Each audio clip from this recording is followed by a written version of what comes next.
espaço agora é reservado e até às 10 ao programa Opinião Pública, hoje com a apresentação da jornalista Ariana Miranda e com destaque para a retrospectiva 2024 e tem como convidado o sociólogo Henrique Varela. Ariana, muito bom dia.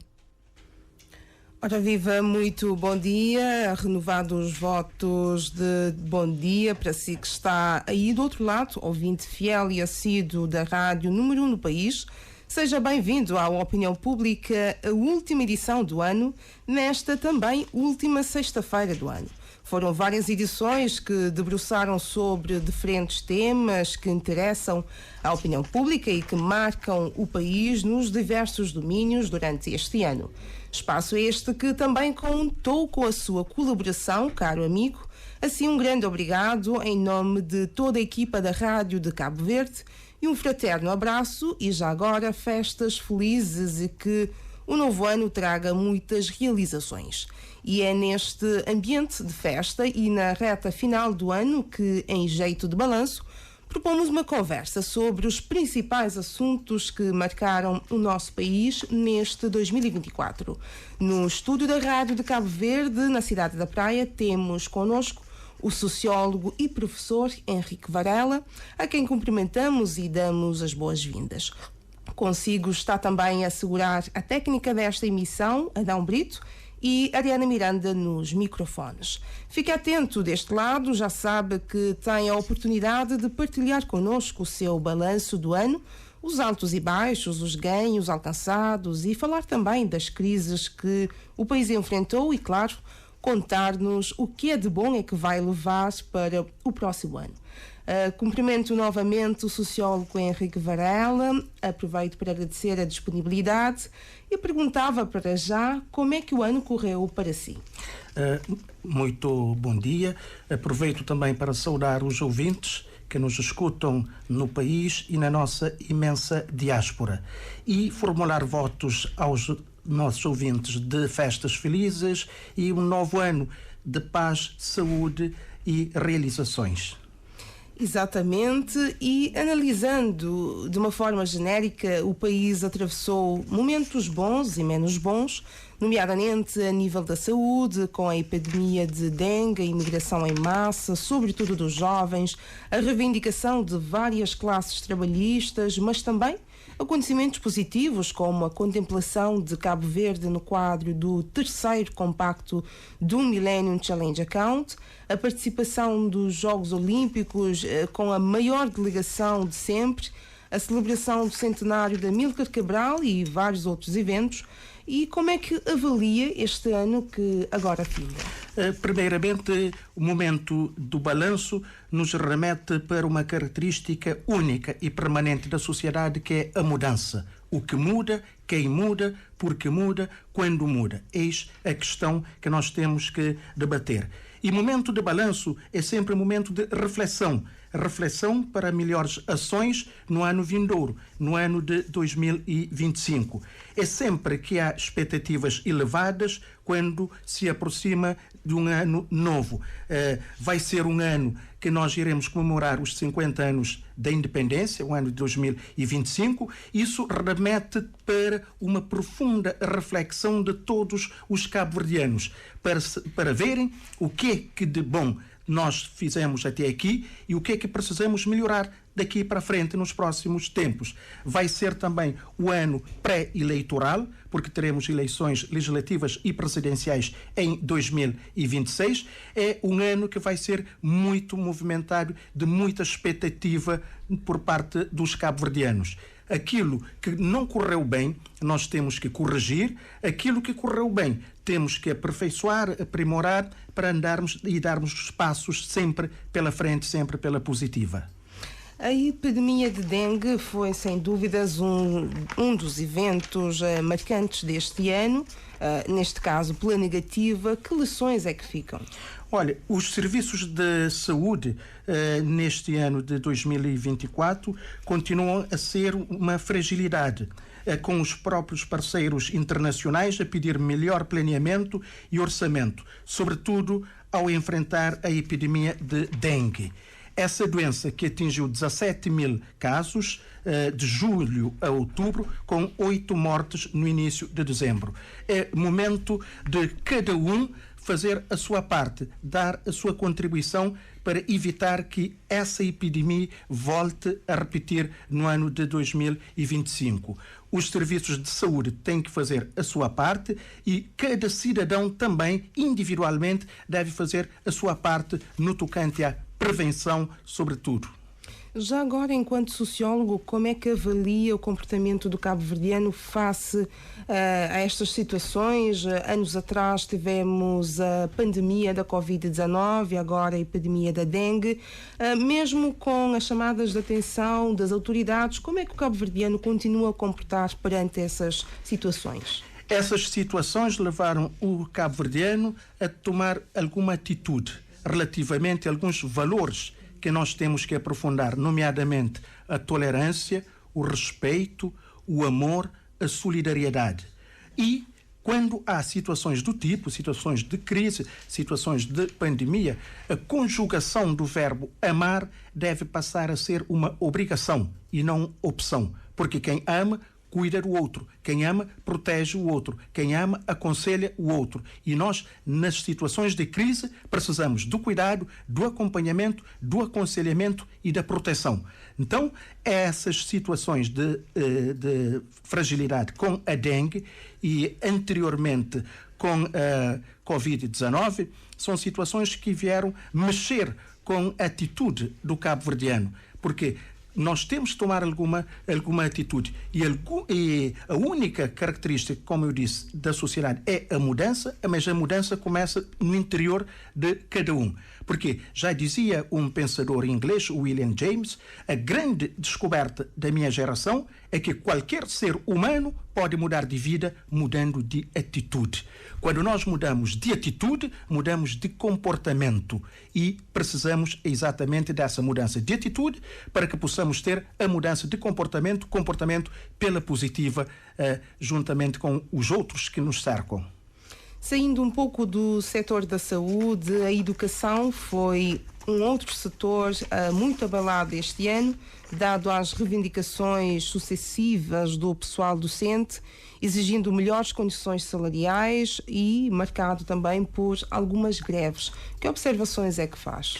Olha, o setor da educação é o setor-chave para o país, porque, se reparar bem, como se costuma dizer, quando entramos no hospital para uma consulta, por detrás do jaleco que o médico usa, esteve um professor a lhe ensinar medicina.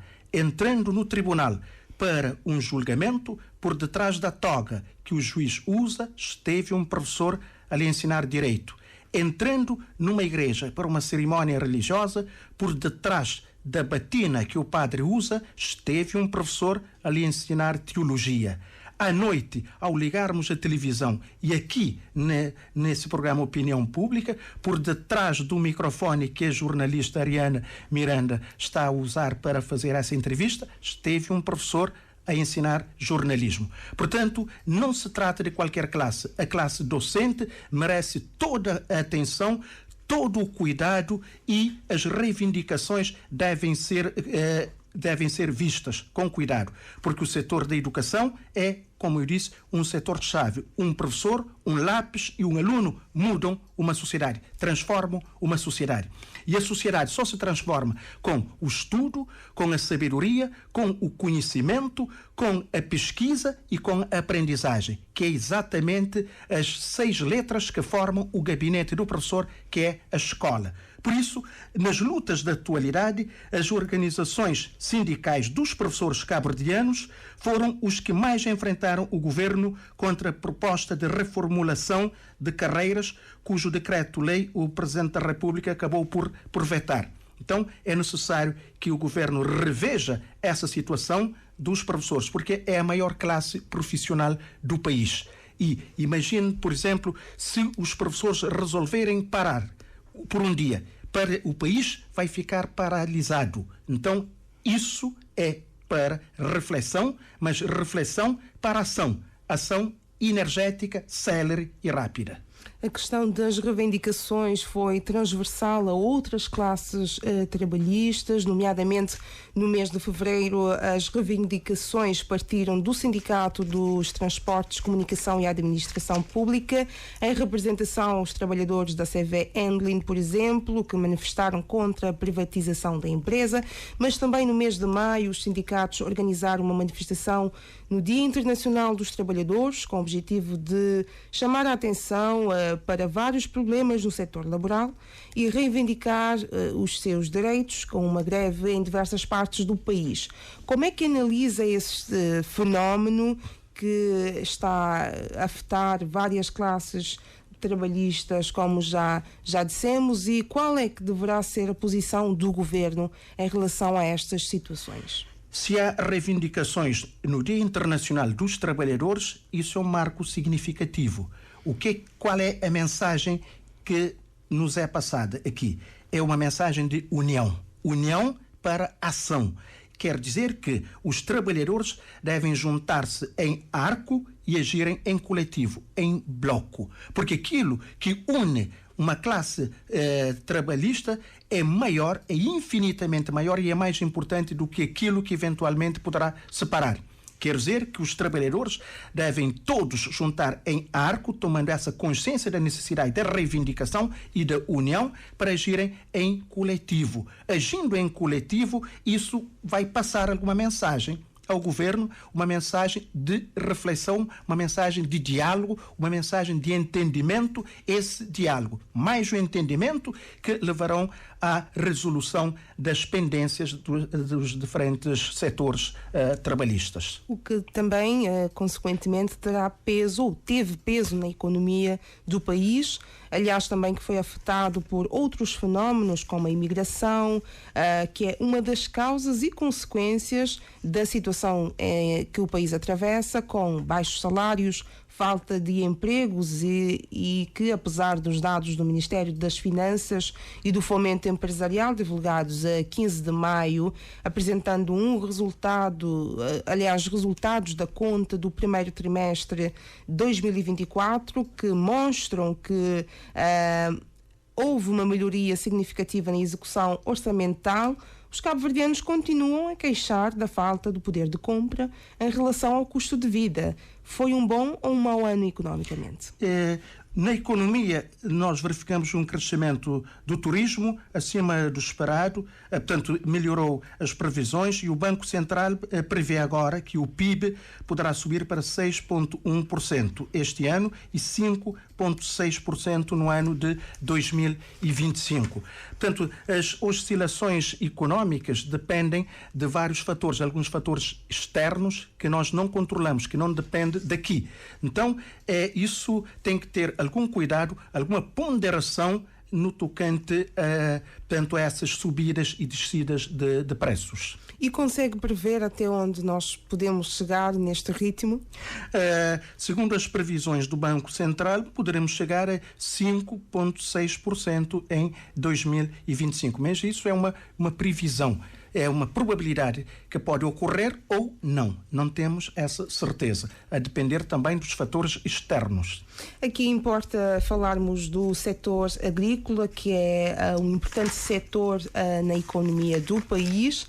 Este ano foi razoavelmente bom, se assim podemos dizer, apesar de muitas pessoas não terem trabalhado o campo por falta de mão de obra, mas quem semeou já está a colher alguma coisa. Com certeza. As chuvas em 2024 deram razões para os cabo-verdianos sorrirem num país árido. Então, nós tivemos a chuva em quantidade razoável e tivemos as barragens que voltaram a receber água e isso vai fazer com que a situação no campo, a situação dos agricultores e a situação propriamente da população volte a melhorar. Há muito tempo que não se fala da fome em si, em Cabo Verde. Ultrapassamos de facto momentos difíceis nos anos passados, mas nos dias atuais não se fala muito da fome. Mas a questão da insegurança alimentar, se calhar, é tocante, porque ainda há famílias que não conseguem fazer 3 refeições por dia. Essa é uma situação preocupante que advém também da falta de emprego. Se há falta de emprego, não há rendimento. Não havendo rendimento, isso vai afetar diretamente na vida das famílias, que sentirão alguma dificuldade na questão alimentar. Então, é preciso desenvolver algumas políticas públicas identificando essas pessoas que padecem dessa situação e agir em consequência. No momento em que se fala muito do autoemprego, do empreendedorismo, não está a surtir efeitos? Está a surtir efeito para uma parte da população, mas há aquela outra parte maior que precisa de mais incentivos, de mais estímulos, de mais apoios. E é essa gente que tem, por exemplo, mais dificuldade, que eventualmente terá ainda mais dificuldade, por exemplo, no acesso ao financiamento junto à banca.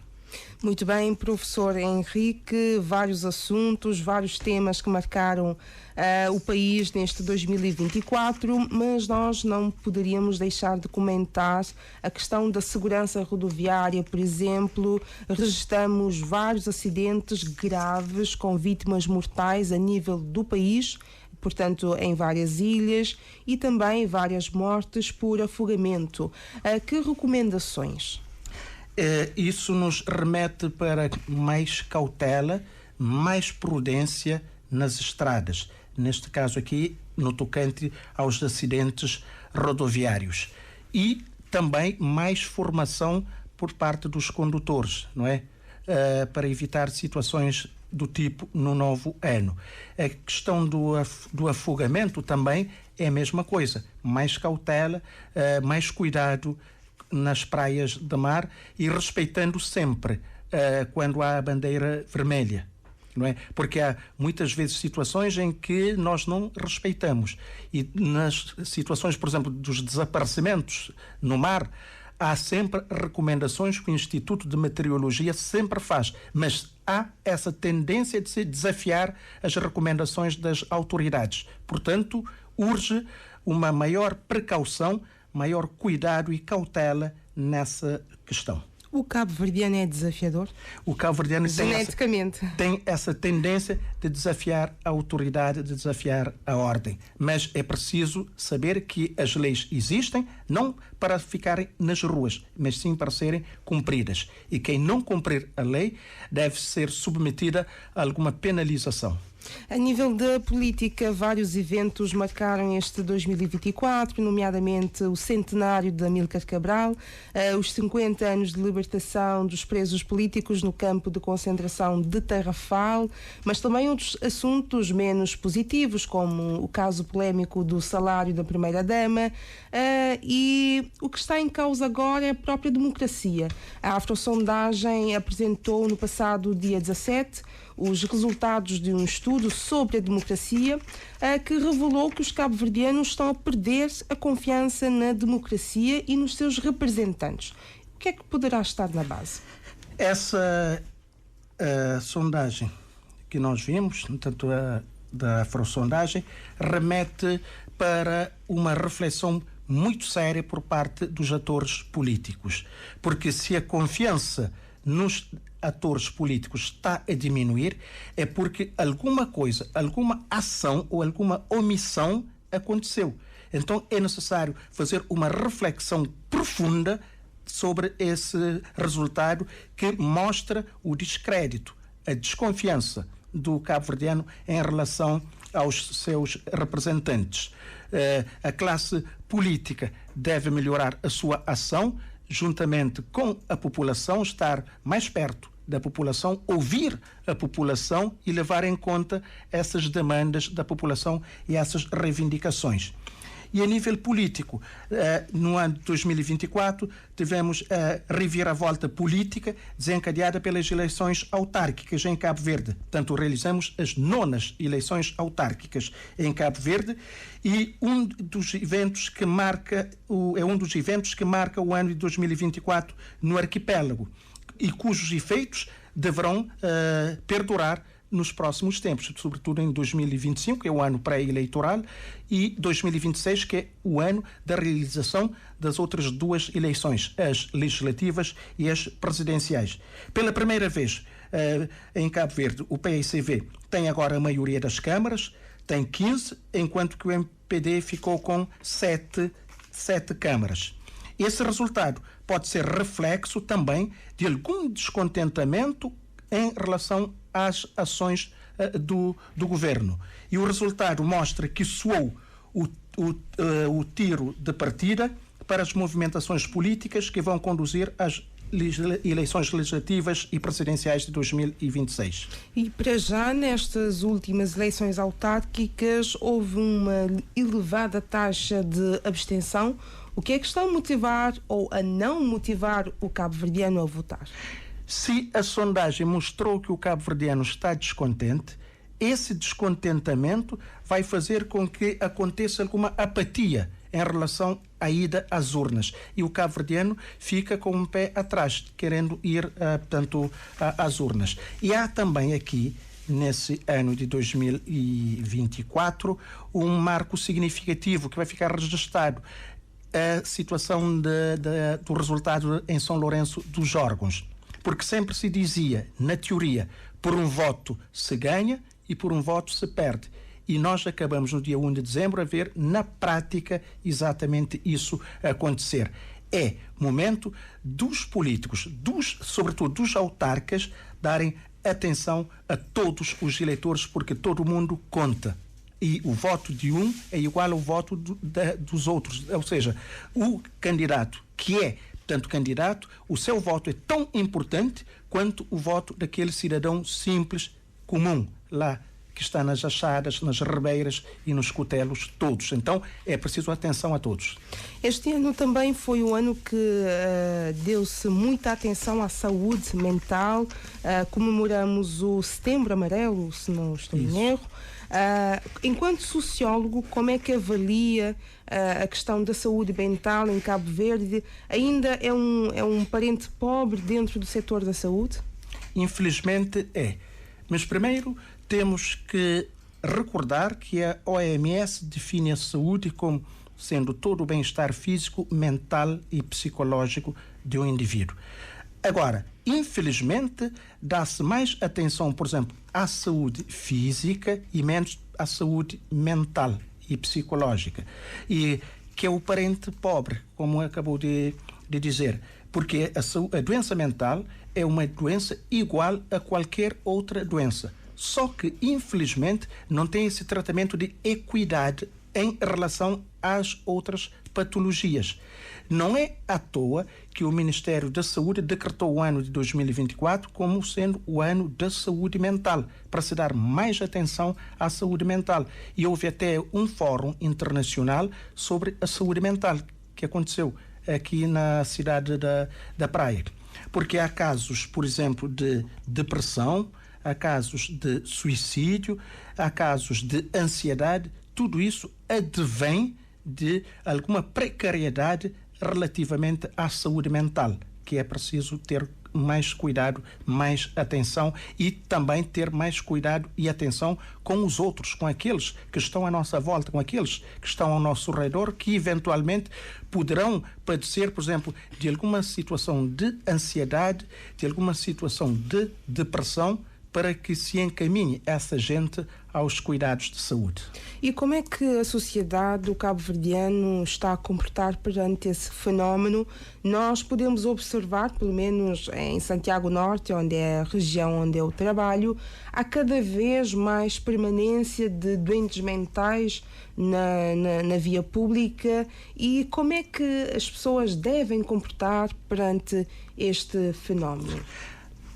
Essa gente que padece de doença mental, que fica deambulando, às vezes, nas ruas, precisa do quê? Precisa de integração e inclusão. Para padecer de integração e para chegar à integração e inclusão, primeiramente o que se deve fazer é fazer o acolhimento, tipo de um recenseamento dessas pessoas, fazer uma identificação, o acolhimento, a proteção, o incentivo, o estímulo para que se dirijam aos serviços da saúde e, com isso, chegar-se-á à inclusão e à integração e não fiquem ali na rua deambulando para cima e para baixo. Mas não foram só aspectos negativos que marcaram este ano no nosso país, houve também eventos positivos. O Funaná foi elevado a património nacional do país, também Cabo Verde foi contemplado no âmbito do terceiro compacto do Millennium Challenge Account. Pela primeira vez, um presidente norte-americano visitou as nossas ilhas. Também o presidente senegalês Bassirou Diomaye Faye também visitou as nossas ilhas. Portanto, há também motivos para estarmos felizes. Com certeza. Na cultura, tivemos a elevação do Funaná a património imaterial nacional e a celebração do centenário de Amílcar Cabral. O Atlantic Music Expo e o Creole Jazz assinaram um protocolo de concessão de incentivo com o governo, garantindo a continuidade dos eventos por um período de 5 anos. O AME passa a receber anualmente 12 milhões de escudos e o Creole Jazz Festival vai receber um incentivo anual de 8 milhões de escudos. No cinema, Cabo Verde realizou em novembro o seu primeiro Festival Internacional de Filmes para a Ação Climática do Atlântico, com a sensibilização ambiental através do cinema. E tivemos também aqui a visita em Cabo Verde de 3 chefes de Estado, de uma só vez. Um dos retratos do ano, que juntou 3 chefes de Estado a celebrar a paz no antigo campo de concentração do Tarrafal. Tivemos o nosso presidente, José Maria Neves, de Cabo Verde, o Umaru Sissoko Embalo, da Guiné-Bissau, Marcelo Rebelo de Sousa, de Portugal, e o João Lourenço, de Angola, esteve representado pelo seu ministro da Defesa. Exatamente.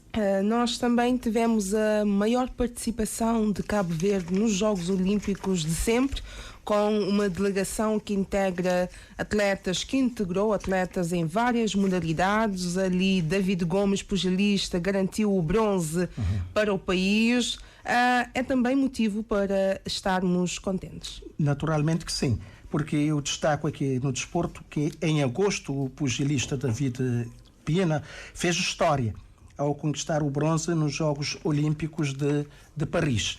E também motivos para estarmos felizes é que todos os municípios do país celebraram os seus dias com vibrantes festivais marcados pela participação de artistas nacionais e internacionais, proporcionando um verdadeiro espetáculo de música e cultura. Já sabe, caro ouvinte, este espaço também é dedicado a si. Aqui tens vez e voz. Já estão abertas portanto, a linha para chamadas telefónicas para deixares também aqui a tua opinião sobre aquilo que foi 2024, fazermos uma retrospectiva sobre também aquilo que nós fomos em 2024 e perspectivar, portanto, o novo ano. Portanto, comece a ligar para partilhar connosco todas as preocupações e também aquilo que é de bom que quer levar para 2025. Para já, professor, o que é que quer levar para 2025? Olha, 2025 as expectativas são boas. Espero também por parte de todos os cabo-verdianos que tenhamos mais tolerância, mais união, mais amor, e isso aqui recordo até a mensagem a homilia do Natal do Sr. Cardeal Dom Arlindo, em que apelou ao entendimento nas nossas relações sociais, profissionais e familiares. Creio que devemos cultivar mais diálogo para gerarmos mais entendimento nas nossas relações sociais, profissionais com os outros. Para já, 2025 é o ano em que se celebra os 50 anos da independência do país.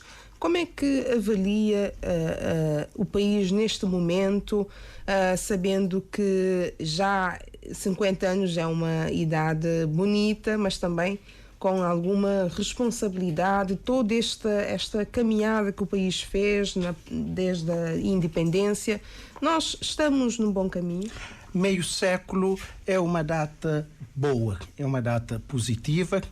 Volvidos 50 anos após a nossa independência, fazendo uma introspeção, podemos ver que damos passos positivos.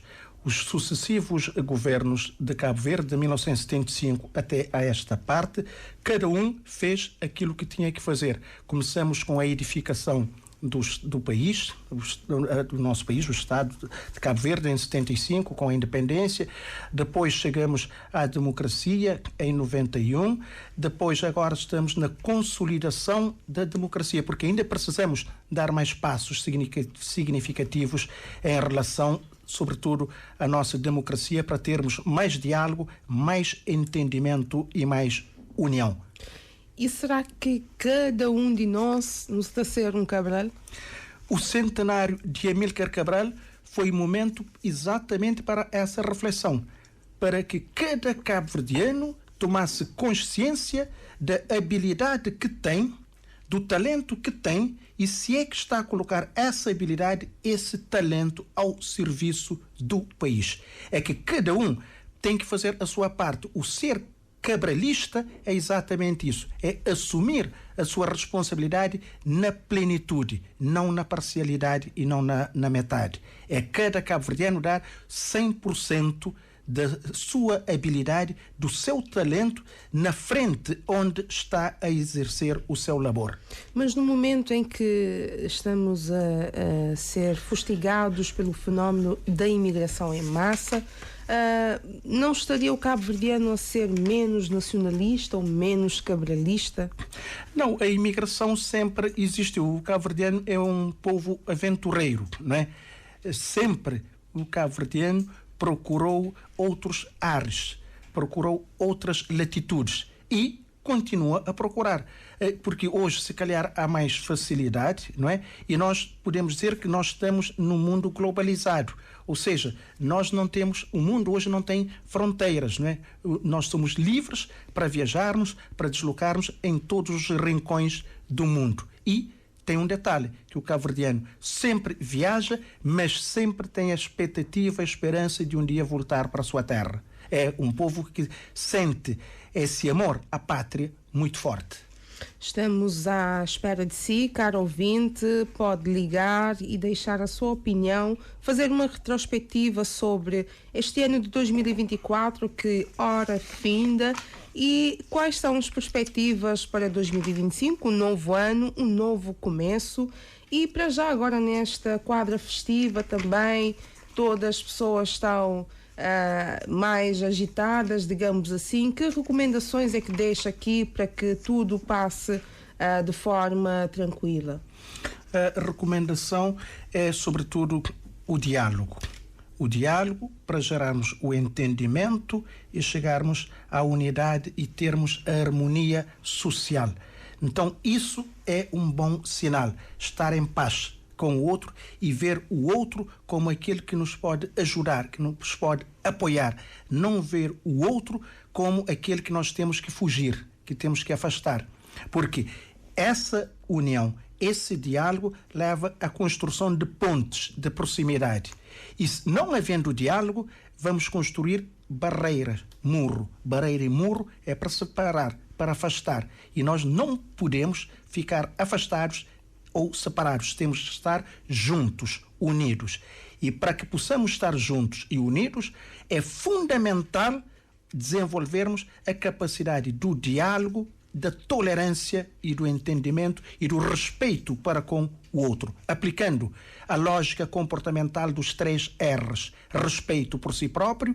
Segundo R, respeito pelo outro. Terceiro R, responsabilidade em todas as ações, em todos os atos praticados. Aqui há, se calhar, um trabalho conjunto que deve ser feito, uma responsabilização até de várias entidades, a começar pela família, a escola, a própria comunicação social tem esse papel de formar o indivíduo. Nós temos que passar a cultivar a ética no nosso dia a dia. Cultivando a ética, evitamos um monte de problemas. Ou seja, tratar todos com equidade no nosso relacionamento, desenvolver a tolerância, estimular a integridade, aprofundando a cordialidade e depois conjugar o verbo amar. É isso que nós precisamos. E se nós lermos a ética da direita para a esquerda, quem ama trata todos com equidade, tem tolerância, tem integridade e tem cordialidade. Com a ética, nós evitamos o quê? Evitamos, por exemplo, situações de VBG, porque nós já temos a tolerância para com o género diferente. Evitamos, por exemplo, os assaltos, porque já cultivamos a integridade.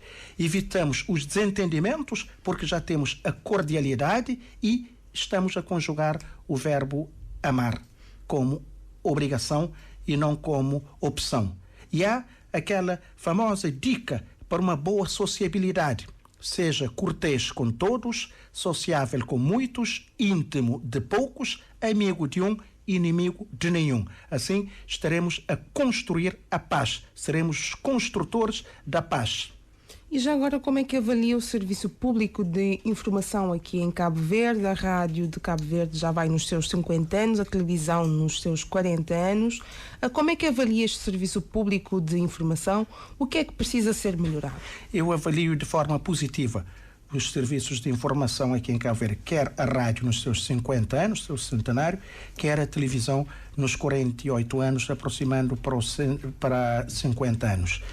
Tem feito um trabalho meritório, com excelentes profissionais, dando coberturas sempre pontuais aos eventos. Nós vimos, por exemplo, a fantástica cobertura das eleições autárquicas, quer pelo serviço da rádio, quer pelo serviço da televisão.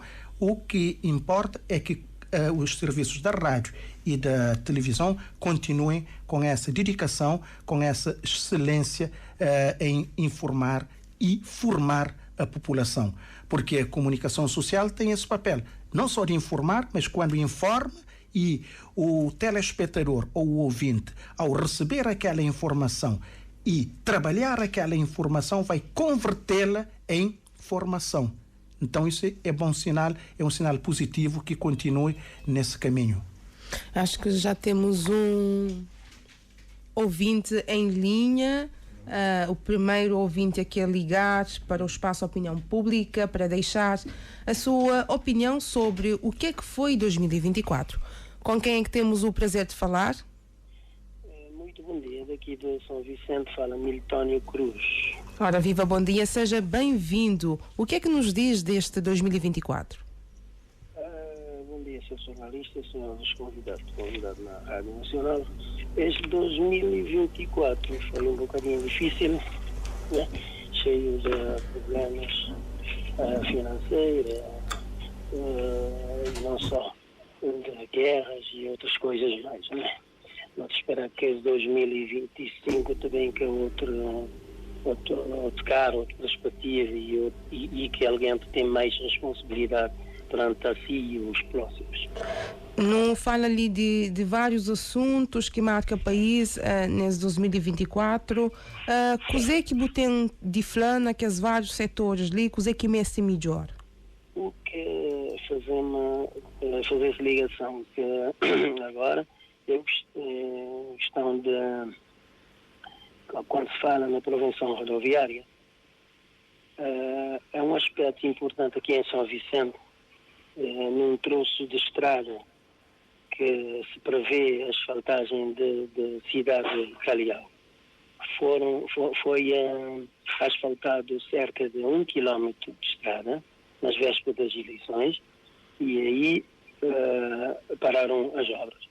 Havia uma empresa de Armando Cunha, passo publicidade, que fez uma interrupção, não sei para quê. A interrupção foi feita há cerca de um mês atrás, presumo para fazer a ligação de água e de esgoto. A estrada está interrompida, tem uma via secundária que a gente faz essa ligação, mas que põe em risco aos condutores e os transeuntes que se passam a pé, porque não há a iluminação pública neste desvio e há rumores que a empresa rasgou a estrada para fazer esta ligação de água e de esgoto sem a autorização da Câmara Municipal. Quando a Câmara Municipal tomou conhecimento, embargou essa obra e aí a obra está parada. Nós, os condutores, temos que desviar dentro da Quinta Santana para fazer esta ligação, como eu já disse, à noite com muito problema, porque não há iluminação pública. Nesse sentido que eu peço quem de direito que se repõe a estrada, se devolvam os condutores e os transeuntes às estradas, quando a Câmara Municipal e a empresa se bem entender, que voltam a fazer a ligação, porque é uma situação, está dando jornalista. Eu já fiz uma exposição para um jornalista, ele me respondeu que estava de férias, iria passar este comunicado a um jornalista que está de serviço e até agora não se fez nada. Por isso, há que arcar com mais responsabilidade a quem de direito e também a quem tem de fazer alguma coisa. Exatamente, muito obrigada pela sua opinião e contribuição. Deixou aqui importantes preocupações. Quem agradece eu e os meus colegas condutores, e não só, todo o pessoal está em risco. É um abuso, não sei de quem, mas isto é abuso.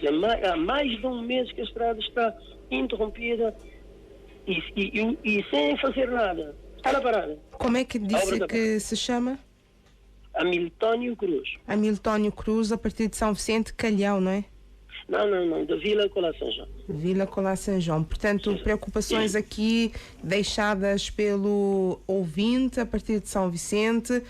Situação semelhante àquilo que aconteceu em Ribeira da Barca, por exemplo, em Santa Catarina, logo nos dias que antecederam as eleições autárquicas, também iniciou-se um processo de asfaltagem que ficou a Deus dará, e também na estrada de Boa Entrada, interior de Santa Catarina também, o processo de asfaltagem também está suspenso. Isso é uma preocupação que remete para a ação das autoridades municipais, não é? No sentido de agirem não apenas em épocas eleitorais, mas sim durante o tempo todo. E isso vai remeter à população para ter mais fiscalização e cobrar mais. Sobretudo, por exemplo, o exercício da cidadania, participando, por exemplo, nas reuniões das assembleias municipais, onde o cidadão tem vez e tem voz para exigir, para protestar, para reclamar aquilo que tem direito. Então, quando há esse exercício pleno da cidadania por parte dos munícipes, porque essa questão é uma questão que diz respeito diretamente ao município e ao munícipe em si, com essa fiscalização, é claro que as autarquias vão ter que fazer alguma coisa, vão ter que mexer. E a questão da qualidade das estradas, a iluminação pública, são questões que estão intrinsecamente ligadas à própria segurança das pessoas. A iluminação pública e segurança, sim, porque quando a iluminação pública é deficitária, isso, por exemplo, dá aso àquelas pessoas mal intencionadas que infelizmente nós temos para agirem. E quando assim acontece, há, por exemplo, casos de violência, ao despoletar da criminalidade que nós temos que evitar. 9 horas mais 56 minutos, estamos quase a chegar ao fim desta edição, a última edição do Opinião Pública aqui na Rádio de Cabo Verde. Já sabe, contamos ainda com a sua participação para falarmos dos então principais temas que marcaram o país neste ano, e nesta reta final do ano só nos resta desejar boas festas e que o ano novo traga coisas boas, não é, professor? Sempre coisas boas, coisas positivas, e temos que ter sempre o espírito da positividade, da bondade, do amor, da tolerância, do sorriso e da paz. E para já também aqui a preocupação deixada por este ouvinte pode ser a preocupação de outras pessoas. Não seria um momento de se pensar, existe a Provedoria da República, não é? Mas se calhar pensar num aparelho ou num num órgão em que as pessoas teriam mais voz, mais vez para darem a sua opinião e colocarem também as suas preocupações? Isso é o exercício da cidadania. Temos de fazer uma sensibilização para que cada cidadão ganhe consciência do poder que tem, da reivindicação que tem e dos locais que pode ir e exigir essa reivindicação e a resolução dos seus problemas, quer na Provedoria da República, no Provedor da Justiça, quer também nas Assembleias Municipais. Mesmo aqui na reta final do programa, temos mais um ouvinte em linha. Muito bom dia. Muito bom dia. Com quem que temos o prazer de falar? Jamil de sempre. Seja bem-vinda. Que preocupações que você traz ali? Essa é minha última sessão, é despedida. A minha chama só para dar boas festas e também para parabéns para o programa, que a reposição de tudo que acontece no nosso país e que alguns, conforme o Sr. Varela, alguns estão a ser melhorado e alguns para que acontece. Muito obrigada. De onde que você liga? Lili Charles Santo Antônio, meus amigos. Está perto de rádio. Perto do rádio, vizinho próximo. Muito obrigada, que nos está mesmo em cima de tempo e votos de um feliz ano novo, que acontece tudo o que você deseja. Tudo, apanhou-se também, continua com esse trabalho magnífico de que a Rádio de Cabo Verde. Muito obrigada para si que está aí do outro lado. Obrigada pela sua companhia aqui na Rádio número 1 do país. Obrigada, professor e sociólogo Henrique Varela, por partilhar connosco esta manhã. Terminamos assim a última edição do programa Opinião Pública, a última do ano, que o próximo ano traga mais e mais assuntos para debatermos aqui neste espaço.